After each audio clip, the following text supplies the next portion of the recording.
Hi viewers, பார்த்தீங்களா இந்த bed பார்த்தீங்களா? நான் சொல்லியிருந்தேன்ல, இங்கே பாருங்கள். இது வந்து பழசு, எல்லாம் அறுப்பு சட்டம், பழைய சட்டம், விறகுக்குள்ளே தான் எடுத்துகிட்டு வந்து நானே சும்மா அடித்து போட்டேன். இது வந்து புதுசு, மாமரத்தை வீடு கட்டுறதுக்காக மாமரத்து பலகை எடுத்துகிட்டு வந்து மாமரத்து பலகை மிச்சம் இருந்துச்சு, அதில் அடித்து போட்டோம். எல்லாம் எப்படி ஏற்படுத்திருக்காங்க பாருங்கள்.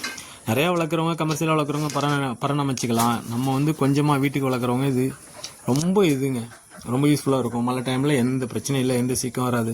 நிறைய பேர் பார்த்தீங்கன்னா கொட்டைகளை கட்டியிருக்காங்க. 10 ஆடு 5 ஆடு வச்சுருக்கிறவங்களாம் கொட்டைகளை கட்டி காலில் புண்ணு வந்து சளி பிடிச்சி அந்த மாதிரி நிறையா பிரச்சனை வருது. நிறையா இறப்பு விகிதம் நிறையா இருக்குது. இந்த மாதிரி நம்ம ஒரு பெட்டு சிம்பிளாக அடித்து போட்டோம்னு வச்சுங்களேன், நம்ம வந்து அது பாட்டுக்கு அழகாக ஏறி படுத்துக்கும். தீவனத்தை வச்சிங்கன்னா சாப்பிட்டுட்டு அது பாட்டுக்கு மேலே ஏறி படுத்துக்கும்.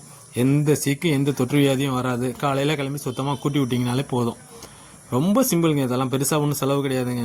அவங்க சொல்கிறாங்க பராமரிக்க லட்சக்கணக்கில் ஆகணும். லட்சக்கணக்கெலாம் ஒன்றும் இல்லைங்க. இதெல்லாம் நம்ம வந்து சிம்பிளாக இதெல்லாம் மிஞ்சி போனால் 2000 ரூபா செலவாயிருக்கும். எனக்கு அவ்வளோதாங்க ஆயிருக்கும். பலகையெல்லாம் சேர்த்தாலே, பலகை எங்களோடது, பலகையெல்லாம் சேர்த்தாலே அவ்வளோதான் செலவாயிருக்கும். இதுக்கெல்லாம் வந்து எனக்கு 3 விறகு தான். இது வெறும் சட்டம், அறுப்பு சட்டம் தான். பாருங்க, அழகாக ஏறிப்படுத்திருக்கும். இது பழசு. இப்போ ஆட்டுக்குட்டி கொஞ்சம் கூட இருக்கிறதுனால நான் இது எடுத்துகிட்டு வந்து இப்போ புதுசாக செஞ்சு போட்டிருக்கேன்.